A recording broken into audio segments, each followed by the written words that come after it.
देवतुल्य महापुरुष श्री कृष्ण जी महाराज थे। परम ईश्वर भक्त थे और परम योगी राज थे। देवतुल्य महापुरुष श्री कृष्ण जी महाराज थे। देव की माता पिता वसुदेव जी के लाल थे। दुष्ट नाशक धर्म रक्षक सर्वप्रिय गोपाल थे। देवतुल्य महापुरुष श्री कृष्ण जी महाराज थे। कष्ट निर्धन दीन दुखियों के सदा हरते रहे। त्याग कर हर स्वार्थ पर उपकार ही करते रहे। देवतुल्य महापुरुष श्री कृष्ण जी महाराज थे। जन्म से अंतिम समय तक पाप से ओझल रहे। इसलिए आपाद मस्तक विमल और निर्मल रहे। देवतुल्य महापुरुष श्री कृष्ण जी महाराज थे।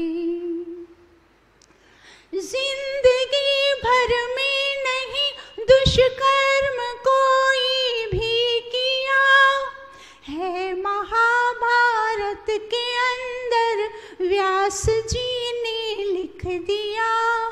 देवतुल्य महापुरुष श्री कृष्ण जी महाराज थे।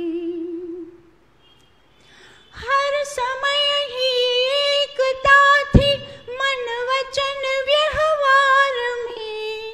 अमर गीता ज्ञान देकर छा गए संसार में।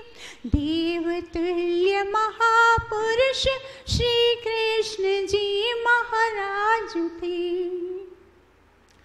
इनको बचपन से मिली शिक्षा थी वैदिक ज्ञान की। दिल में रहती भावना संसार के कल्याण की। देवतुल्य महापुरुष श्री कृष्ण जी महाराज थे। शस्त्र विद्या में निपुण बलवान और गुणवान थे। राजनीति धर्म नीति में कुशल विद्वान थे। देवतुल्य महापुरुष श्री कृष्ण जी महाराज थे। जिनके ऊंचे कर्म से भारत का ऊंचा नाम था। उनके पद चिन्हों पे चलना अब हमारा काम है। देवतुल्य महापुरुष श्री कृष्ण जी महाराज थे। प्रेरणाप्रद मार्गदर्शक अद्वितीय चरित्र है। कृष्ण का इतिहास सूरज के समान पवित्र है। देवतुल्य महापुरुष श्री कृष्ण जी महाराज थे। उन्नति के शिखर पर श्री कृष्ण सम चढ़ते रहे। पथिक वैदिक धर्म पथ पर पग सदा बढ़ते रहे। देवतुल्य महापुरुष श्री कृष्ण जी महाराज थे। परम ईश्वर भक्त थे और परम योगी राज थे। देवतुल्य महापुरुष श्री कृष्ण जी महाराज थे। योग योगेश्वर श्री कृष्ण महाराज जी का सुंदर इतना सा अच्छी तरह से उनके जीवन चरित्र का भजन में सुंदर चित्रण हमें बताया गया। तो भगवान श्री कृष्ण का 5252वां जन्मोत्सव हमने मनाया। श्री कृष्ण जी महाराज हमारी आर्य संस्कृति, वैदिक संस्कृति के कीर्ति स्तंभ हैं। धर्म संस्कृति के रक्षक जो 2 स्तंभ हैं, उनमें से एक भगवान श्री राम और दूसरे भगवान श्री कृष्ण महाराज। ये दोनों धर्म के रक्षक, संस्कृति के स्तंभ है। हमारे वेदों के 2 स्तंभ है, बड़े जो पिलर जिसको कहते हैं, जो हमारा समाज टिका हुआ है। ये 2 स्तंभ भगवान श्री राम और भगवान श्री कृष्णचंद्र। तो हम जब महापुरुषों का जन्मोत्सव मनाते हैं, उसके पूर्व हमें सत्य ग्रंथों से उनका जो जीवन है उसको जानना आवश्यक रहता है। तो जो महाभारत है, महाभारत में महर्षि व्यास जी ने श्री कृष्ण महाराज का व्यक्तित्व कैसा था वो उनका बहुत अच्छी तरह से चित्रण किया है। तो वो क्या बताते हैं? बताते हैं कि श्री कृष्ण निराकार, जो सर्वव्यापक है, आनंद स्वरूप परम पिता परमेश्वर का नित्य ध्यान करते थे। वो नित्य प्रतिदिन हवन यज्ञ करते थे। वो वेदों के विद्वान थे। वो जो दुष्ट हैं उन दुष्टों के नाशक थे, और जो सज्जन है, सज्जन पुरुष, श्रेष्ठ पुरुष हैं, उनके वो रक्षक थे। और इस तरह से उनका जो वैदिक विद्वान है और उनका जो इतना सुंदर व्यक्तित्व महर्षि व्यास ने महाभारत में बताया। तो जो हमारे श्री कृष्ण थे वो बचपन में उन्होंने गुरुकुल में संदीपनी ऋषि के आश्रम में वैदिक वेदों का अध्ययन किया और अष्टांग योग का भी उन्होंने वहाँ सीखा। तो अष्टांग योग का उन्होंने पूरा अनुष्ठान करके जो सिद्धियाँ थी, समस्त सिद्धियाँ प्राप्त की, समस्त कलाएं, समस्त विद्याएं उन्होंने प्राप्त की। इसीलिए उनको क्या बताया जा रहा है? उनके नाम के आगे योगेश्वर, योगी राज जोड़ा जाता है। तो श्री कृष्ण महाराज भगवान तो हैं, पर वो ईश्वर नहीं, अवतार नहीं।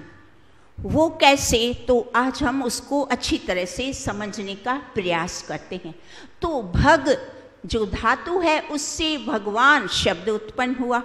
तो भग का अर्थ है जिसमें ये 6 गुण हो। कौन से? एक तो ऐश्वर्य, वीर्य, श्री, यश, धर्म और वैराग्य। जो इन 6 गुणों से परिपूर्ण है उनको हम भगवान कहते हैं। तो श्री राम, श्री कृष्ण और अन्य भी जितने महापुरुष हैं जिनमें ये 6 गुण हैं, तो उनको हम भगवान कहते हैं। तो ऐसे भगवान तो अनेक हो सकते हैं, पर जो ईश्वर है, निराकार सर्वव्यापक परमात्मा, वो एक है और वो कभी अवतार नहीं लेता। ये वेद में बताया। वेद में हम मंत्र पढ़ते हैं ना, सपर्यगा शुक्रम अकायम अवर्ण अस्नाविरम शुद्धम अपाप विद्धम। अर्थात साफ साफ स्पष्ट बता दिया कि ईश्वर निराकार सर्वव्यापक है, इसीलिए वो कभी शरीर धारण नहीं करता, वो अवतार नहीं लेता, क्योंकि वो सर्वव्यापक है। वो कण कण में समाया हुआ है। वो पहले से ही सब जगह विद्यमान है, पहले से ही जो मौजूद है। वो कैसे उसका आना और जाना संभव नहीं है। जैसे आकाश सर्वव्यापक है, हम आकाश को बोलें कि वो गर्भ में आया, तो ये संभव नहीं। वैसे ही परमपिता परमेश्वर सर्वव्यापक हैं, वो पहले से विद्यमान है, तो वो कभी भी शरीर धारण नहीं करते, तो अवतार नहीं लेते।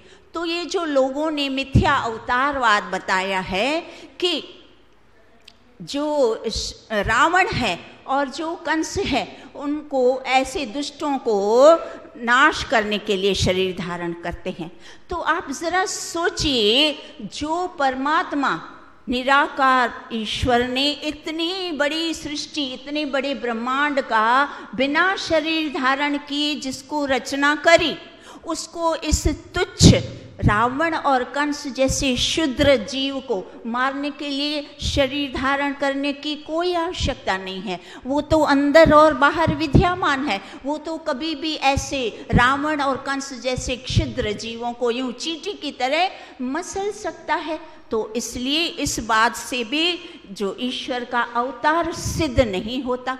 और दूसरी बात क्या बताते हैं लोग, गीता में 4 अध्याय में 7वां और 8वां श्लोक है, यदा यदा ही धर्मस्य ग्लानिर्भवति भारत अभ्युत्थानं धर्मस्य तदात्मानं सृजाम्यहम्। तो इसका अर्थ ये है कि जब जब धर्म की हानि होती है और अधर्म की वृद्धि होती है, तब तब मैं धर्म की स्थापना करने के लिए जन्म लेता हूँ, आता हूँ, प्रकट होता हूँ। और 8वें श्लोक में क्या बता दिया कि जो साधु पुरुष हैं, जो श्रेष्ठ पुरुष हैं, मैं उनकी रक्षा करने के लिए और पापियों को, दुष्टों का विनाश करने के लिए, धर्म की स्थापना करने के लिए मैं युग युग में आता हूँ। तो अब इस दोनों अर्थों का, दोनों श्लोकों का जो तात्पर्य है वो मात्र ये है कि आप देखिए, जब जब इस धरती पर हमारे मानव समाज पर संकट आता है, तब तब परमपिता परमेश्वर वो क्या करता है, पुण्य आत्माओं को, कुछ विशेष पुण्य आत्माओं को धरती पर भेजता है हमारे कल्याण के लिए, मानव के उद्धार के लिए वो उनको भेजता है। तो वो लोग आके, महामानव, वो लोग आके दुष्टों का नाश करते हैं और सज्जनों की रक्षा करते हैं और धर्म की स्थापना करते हैं। जैसे श्री राम आए तो उन्होंने क्या प्रतिज्ञा करी कि मैं इस धरती पर निशाचरों को, इस धरती को निशाचरों से हीन कर दूंगा। और जब श्री कृष्ण आए तो उन्होंने स्पष्ट कहा कि मैं सज्जनों का, धार्मिक पुरुषों का, श्रेष्ठों का, साधुओं का रक्षक हूँ, मैं उनकी रक्षा करने और दुष्टों का, पापियों का विनाश करने और धर्म की स्थापना करने आया हूँ। तो ये तो सही बात है, इससे कोई अवतारवाद सिद्ध नहीं होता। जो पुण्य आत्माएं होती हैं, जो शुद्ध आत्माएं होती हैं, जो महापुरुष होते हैं, वो तो जन कल्याण के लिए, समाज के लिए, मानव कल्याण के लिए ही उनका जीवन समर्पित होता है। और वो यही चाहते हैं कि हम बार बार जब भी जन्म लेंगे इस धरती पर, तो हम यही मानव कल्याण का कार्य करेंगे। तो ये तो सही बात है, इसमें कोई दो राय नहीं। पर इस बात से, इन सारी बातों से अवतारवाद सिद्ध नहीं होता। तो ये जो मिथ्या अवतारवाद है, उसको हम आर्य समाज में और हमारे वेद उस बात को नहीं मानते। जो सत्य शास्त्र हमें सिखाते हैं तो हमें वो सीखना चाहिए। तो हमारे श्री राम, श्री कृष्ण जी, उनका चरित्र कितना महान है। उनके हम जन्मोत्सव को मनाते हैं तो उनके चरित्र को, उनके गुणों को याद करके और हम उनसे प्रेरणा लेते हैं। हमें भी, हमारे अंदर शूरवीरता, पराक्रमता और पर कल्याण की, समाज के कल्याण की भावना उत्पन्न होती है। तो हम श्री कृष्ण महाराज के ऐसे महामानव के सुंदर चरित्र को अच्छी तरह से और समझने के लिए भजन के माध्यम से हम उनका चरित्र सुनते हैं।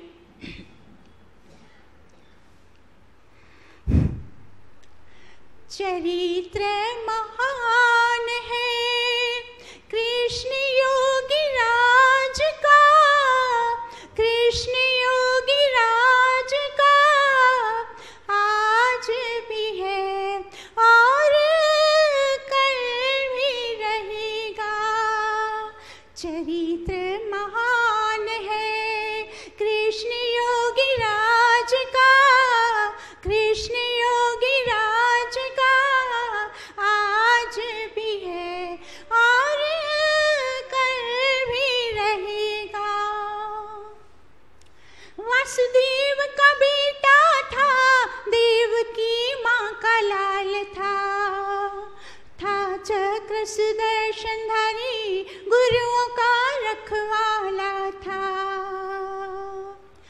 हाथ वाला ग्वाल बांके अनोखी अंदाज का, अनोखी अंदाज का आज भी है और कल भी रहेगा। चरित्र महान है कृष्ण योगी राज का, कृष्ण योगी राज का आज भी है और कल भी रहेगा। वो गृहस्थ होकर के कृष्ण योगी था ब्रह्मचारी, है गलत उन्हें कहना कि थी 16,000 नारी। वो गृहस्थ होकर के कृष्ण योगी था ब्रह्मचारी, है गलत उन्हें कहना कि थी 16,000 नारी। एक पत्नीधारी न्यारी रुक्मणी का नाम था, रुक्मणी का नाम था आज भी है और कल भी रहेगा। चरित्र महान है कृष्ण योगी राज का, कृष्ण योगी राज का आज भी है और कल भी रहेगा। उन्हें राधा रमण कहते हुए कुछ शर्म तो आनी थी, रायण की पत्नी थी ये राधा कृष्ण की मामी थी। उन्हें राधा रमण कहते हुए कुछ शर्म तो आनी थी, रायण की पत्नी थी ये राधा कृष्ण की मामी थी। पढ़ कर के लिख देखो पद्य पुराण का, पद्य पुराण का आज भी है और कल भी रहेगा। चरित्र महान है कृष्ण योगी राज का, कृष्ण योगी राज का आज भी है और कल भी रहेगा। ये कैसे लोग उनकी तो जय जयकार मनाते हैं, उन्हें चोर चोर कहते हुए कीर्तन कर गाते हैं। ये कैसे लोग उनकी तो जय जयकार मनाते हैं, उन्हें चोर चोर कहते हुए कीर्तन कर गाते हैं। बनता मजाक यूं ही, बनता मजाक यूं ही हिंदू समाज का, हिंदू समाज का आज भी है और कल भी रहेगा। वो कंस जरासंध का था बनकर काल आया था, और दीन सुदामा का सखा प्रतिपालक आया था। सारथी कमाल था वो, सारथी कमाल था वो, पारखी अंदाज का, पारखी अंदाज का आज भी है और कल भी रहेगा।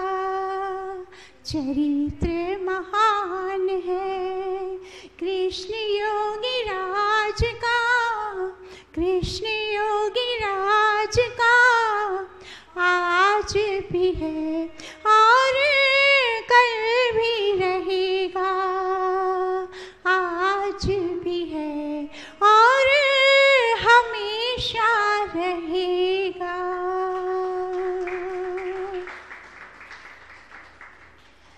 तो इतना सुंदर चरित्र हमारे श्री कृष्ण योगी राज का, जो महाभारत में महर्षि व्यास जी ने अच्छी तरह से उनको बहुत सारे प्रसंगों में उनका अच्छी तरह से उनका पूरा जीवन बताया है। तो ये जो लोग हैं, आप देखिए, जब रुक्मणी जी को संतान की आवश्यकता थी, उन्होंने क्या बताया, श्री कृष्ण को कहा कि मुझे आपके जैसा पुत्र चाहिए। तब श्री कृष्ण महाराज ने क्या कहा कि हाँ, ऐसा पुत्र मिलेगा, पर उसके लिए तपस्या करनी पड़ेगी। तो दोनों पति ने, पत्नी और पति दोनों ने 12 वर्ष तपस्या करी, संयमित जीवन, तपस्वियों का जीवन जिया और प्रद्युम्न संतान का पुत्र जैसा संतान उत्पन्न किया। आप सोचो, ऐसे तपस्वी, ऐसे योगियों, ऐसे लोग का हम कैसे कैसे उन पे आरोप, कैसे कैसे दोष उन पर हम लगाते हैं। लोग क्या क्या इनके ऊपर, ये गोपियों से रासलीला की क्रीड़ा, फिर कुबदासी समागम की बातें, और न जाने क्या क्या ऐसे चोर आदि आदि, वस्त्र चुराना, इस तरह की जो आरोप। आप देखिए, किसी भी कौम में आपने इस तरह से अपने ही महापुरुषों को दोष अर्पण करते हुए देखा है? दूसरे कौम के लोगों को अगर किसी महापुरुष को एक शब्द आप बोल के दिखा दो, वो मरने मारने पर तैयार हो जाते हैं, आपका सिर धड़ से अलग कर देंगे, बोलेंगे आपने हमारे महापुरुषों के लिए ऐसे बोला क्यों। और हम लोग स्वयं अपने महान पुरुषों का ऐसे उनके ऊपर मिथ्या झूठे दोषारोपण करते हैं और मंचों पर बैठकर कथावाचक ऐसी ऐसी बातें सुनाते हैं और जो ये मिथ्या भ्रम भ्रांति फैलाते हैं। तो ये बहुत ही अनुचित बात है, ऐसा नहीं करना चाहिए। और ऊपर से लोग, पता है, महर्षि दयानंद सरस्वती और आर्य समाज पे भी झूठे आरोप लगाते हैं। क्या आरोप लगाते हैं कि ये लोग तो ऐसे हैं, श्री राम को नहीं मानते, श्री कृष्ण को नहीं मानते, झूठे आरोप।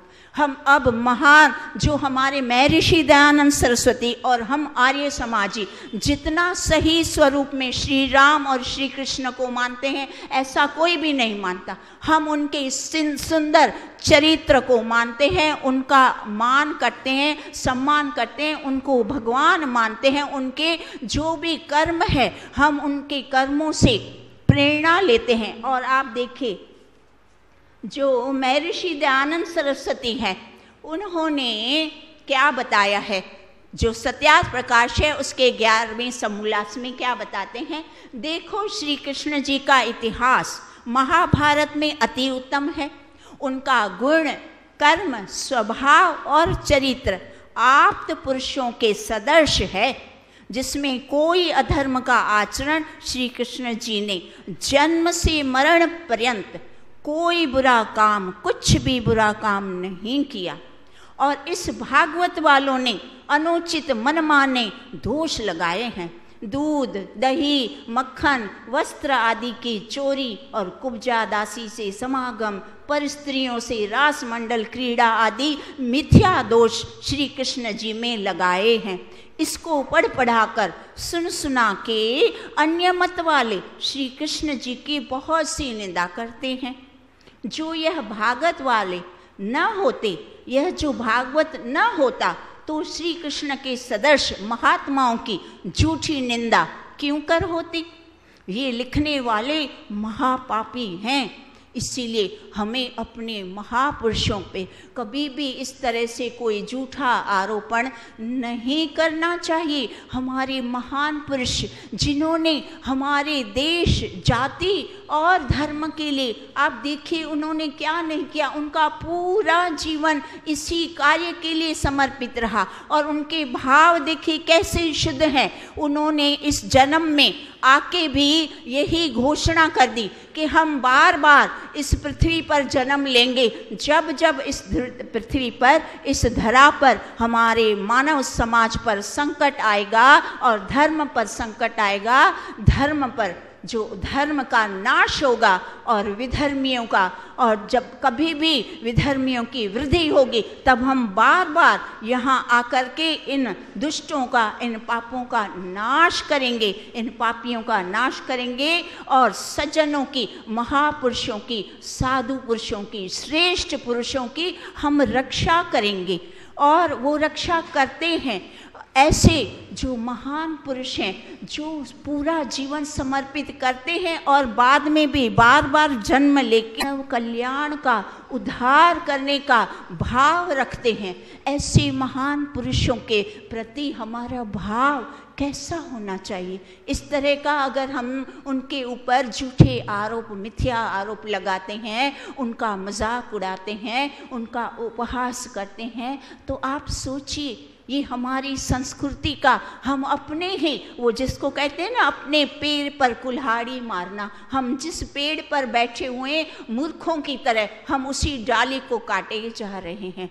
तो यह जो आज तक होता चला आ रहा है, यह मेरा, अब सारे जितने भी सनातनी और हिंदू जो हैं, वो जो भी इस तरह की गलत धारणाएं करते हैं, उन सब से मेरा नम्र निवेदन है कि आज के बाद हमारे महापुरुषों पर इस तरह के झूठे दोषारोपण कभी ना करें, तो यह उनके लिए और सारे समाज के लिए उसका दुष्प्रभाव पड़ता है। दूसरे मत मतांतर के लोग हमारे ही महान पुरुषों का मजाक उड़ाते हैं और खिल्ली उड़ाते हैं, तो इस तरह से हमें ये सब शोभा नहीं देता।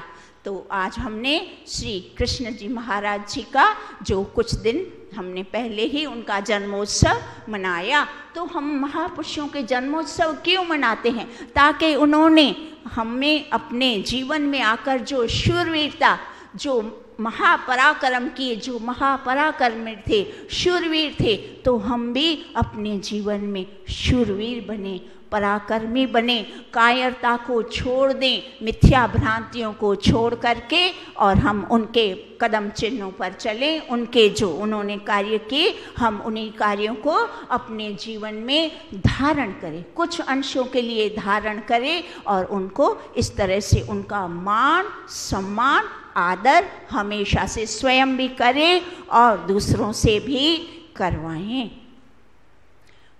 और आज हमारे यहाँ जो विद्वान थे कमलेश कुमार अग्निहोत्री जी, उनका भी आज जन्मदिन है। तो अभी वो स्वर्गस्थ हैं, अभी वो यहाँ है नहीं, पर फिर भी जो विद्वान लोग होते हैं, हमारा सबका कर्तव्य बनता है कि हम उनको उनके जन्म दिवस पर और उनके पुण्यतिथि पर हम हमेशा उनको याद करते हैं, उनकी अच्छी बातों को याद करते हैं। उन्होंने जो हमारे समाज में सहयोग दिया, उन बातों को याद करते हैं और हम श्रद्धांजलि उनको हम समर्पित करते हैं। तो हमारा समय हो चुका है, अब हम शांति पाठ करते हैं। ओम द्यौ शांतिरंतरिक्षं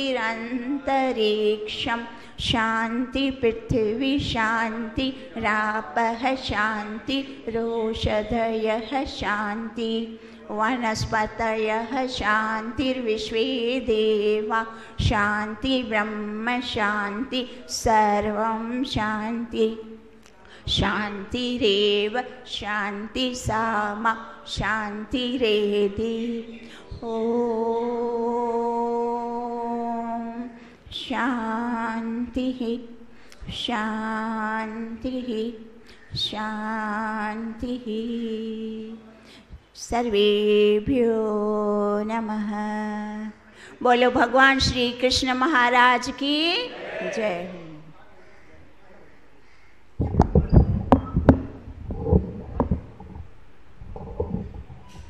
प्यारे भाई और बहनों, हमारी दीदी जी ने आज श्री कृष्ण भगवान का जन्म जयंती के अवसर पर उनका जीवन चरित्र हमें बताया। हमारी दीदी जी ने श्री कृष्ण भगवान के लिए जो कहा, श्री कृष्ण भगवान ने जो भी अपने समय में हम लोगों के लिए जो किया है, हम उसे याद करते हैं, हम कभी भूल नहीं पाते। इसी तरह ही आज श्री पंडित कमलेश कुमार अग्निहोत्री जी का भी जन्म तिथि है। उन्होंने अहमदाबाद में और कुबेर नगर और सैदपुर में आर्य समाज की स्थापना की और उन्होंने पूरा जीवन इसी में ही दे दिया। अपने पति पत्नी साथ में रहते थे और वे राजस्थान से यहाँ आके हमारे अहमदाबाद में हमें प्रवचनों और अपने वचनों द्वारा हमें शिक्षा देते थे। उनका यही कहना था कि मानव में मानवता होनी चाहिए, इंसान में इंसानियत होनी चाहिए। वो इसी ही शब्दों पर प्रवचन करते थे और वो ये कहते थे कि हे मानव, तू मानव बन, तू अच्छे कर्म कर। उनका यही कहना था और हम भी आज उनके पुण्यतिथि पे उनके विचारों को अपने जीवन में लाएं और अपने परिवार को भी सुखी करें और इस समाज को भी सुखी करें। धन्यवाद।